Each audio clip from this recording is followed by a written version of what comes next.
klase ng herbal fruit daw sa Davao na epektibong gamot di umano sa mga sakit-sakit gaya ng tumor, goiter at rayuma?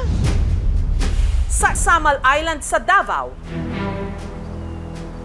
may puno na ang bunga, berde kapag hilaw at brown kung hinog. Maliit lang ito ng kaunti kesa sa nyog at dahil hugis bituin, tinawag nila itong bitoon fruit. Ngunit hindi raw ito basta-basta prutas lang dahil ang bitoon fruit di umano nakagagaling ng mga bukol, tumor, kahit pa cancer. Hindi sila nasabi na goiter lang ang pagagalingin yan. Kung hindi, lahat ng bukol-bukol sa katawan mo. Pero ingat po sa prutas na ito dahil nagtataglay rin daw ito ng matinding lason. Kung hindi yan nakakain, makakalason po yan. Bitoon fruit, miracle fruit nga ba o lason? Bata pa lang si Criselda nung meron daw tumubong bukol sa kanyang leeg. Pag tumitingin ako sa salamin, napapansin ko yung malaki na yung liig ko. Para siyang kamatis, kalaki. Bagay na meron din daw noon ang kanyang ina na komplikasyon din daw sa bukol ang ikinamatay. Kinabahan po, ma'am. Kung marami akong gagawain sa bahay, masakit ang dibdib ko. Hindi ko na alam ang gagawin ko kasi gipit sa pera. Si Criselda, meron palang goiter. Ayaw kong mag-opera kasi matakot ako. Baka hindi na agad ako makapagsalita.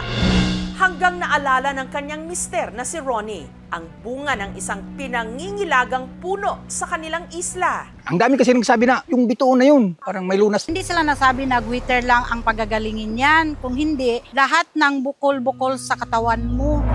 Ang bunga ng bitoon, binalatan ni Ronnie. Tinayod ang buto at saka itinapal sa bukol sa leeg ni Criselda. Dito ko binabalot at ito ay malamig, may ginhawa rin at pang external use only lang to. Hindi ko to kinakain kasi makalason to. Araw-araw niya raw itong ginawa sa loob ng 3 taon hanggang sa ang bukol ni Criselda sa leeg himala raw na lumiit. Pag 1 month lang, napansin ko na maliit na. Hindi na ako nakapag-check up. Wala naman akong naramdaman. Sa tingin ko, yun talaga ang nagpagaling sa akin. May mga pamamaga na nawawala din ng pusa. Dito papasok yung tinatawag nating correlation fallacy. Nagkataon lang na lumiit yung goiter niya, which is mangyayari talaga regardless kung ginamit yung bitoon o hindi. Marami sa mga tiga-isla, takang-taka kung paanong dahil sa bunga ng bitoon, pinaniniwala ang gumaling si Criselda. Lalo't alam nga nilang may lason ito. Ang bitoon among ginagamit panghilo sa isda. Yung lason na mayroon ito, hindi nakakamatay, kundi maaring mahilo lang yung isda at so external lang talaga paggamit.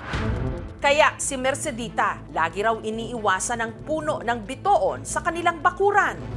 Hanggang taong 2014, may nakaparaw siya sa kanyang dibdib. Napipil ko na may bukol sa kaliwang dibdib ko dito sa may suso. Parang chicken egg po. Yung laki niya. I-press ko yung nipple ko, may lalabas na talaga. Dugo at kunting nana. Sabi nila, biopsy. Doon mag-trigger na yung bukol. Natatakot na ako. Kasi pag may bukol, sabi nila, breast cancer daw yun.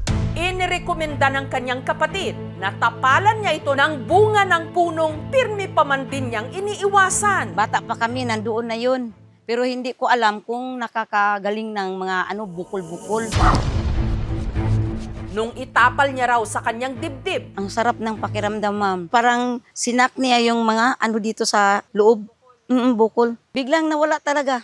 Milagro. Wala po akong ibang ginawa. May mga bukol na sumusulpot and then eventually nawawala din coinciding with the monthly cycle ng kababaihan. At meron ding mga bukol sa dibdib na cyst lamang kung saan may tubig lang na laman na maaari ding kusang mawala. Kaya si Mercedita, hinikayat na rin ang kapatid niyang si Lilibeth na gumamit din nito. Napansin ko ang bukol sa braso para sing laki ng kalamansi. Siguro sa 1 week, 3 days, ginagawa ko.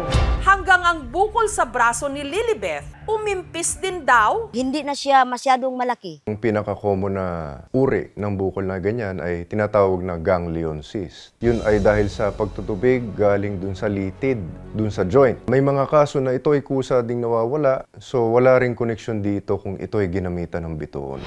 Nang dahil sa testimonya ni na Criselda, Mercedita at Lilibeth na nawala ang mga bukol nila dahil di umano sa bitoon, nagkakaubusan tuloy ngayon ang mga bunga ng bitoon sa kanilang isla. Dinadayo po ang lugar namin, kumukuha sila ng bunga po, libre.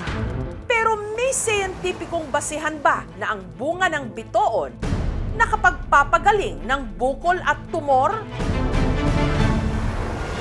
Ayon sa mga eksperto, bagamat kinakitaan ng potensyal ang paggamit sa dahon nito bilang gamot sa sakit ng tiyan at rayuma, wala pa raw siyentipikong basihan na nakakapagpaliit ito ng bukol at goiter. Ongoing pa yung research kung makapagpagaling ng sakit like yung goiter or mga bukol. Siguro nagbago yung sakit nila but not totally cure yung sakit. Maaaring merong promise or merong medical benefit yung saponin na nanggagaling doon sa bitoon. Wala tayong pagsasaliksik na nagsasabi na itong baringto niya ay sapat na gamot. Yung bitoon may nilalabas na ang tawag natin ay terpenoids. Isang halimbawa ng terpenoid ay menthol. So ang naramdaman lamang doon ay pang-ibabaw na ginhawa lamang pero wala itong medical na effect. Hindi iyon magpapagaling ng mga sakit. Naniniwala po ako dahil sa bitoon na ginagamit ko sa aking bukol, kaya ngayon gumaling na siya. Pag tayo ay merong nararamdamang kakaiba sa katawan, mas maigi na magkonsulta na tayo agad habang maaga pa. Dahil lahat ng sakit kapag napabayaan, pwedeng maging delikado. Kung pwede nga lang sana na ang gamot sa pinakamalulubhang sakit sa mundo, mapipitas lang natin sa mga tabi-tabing puno. Bagay na wag nyo po munang gagawin hanggat wala pang pahintulot ang mga siyentipiko. Thank you for watching, mga kapuso. Kung nagustuhan nyo po ang videong ito, subscribe na sa GMA Public Affairs YouTube channel.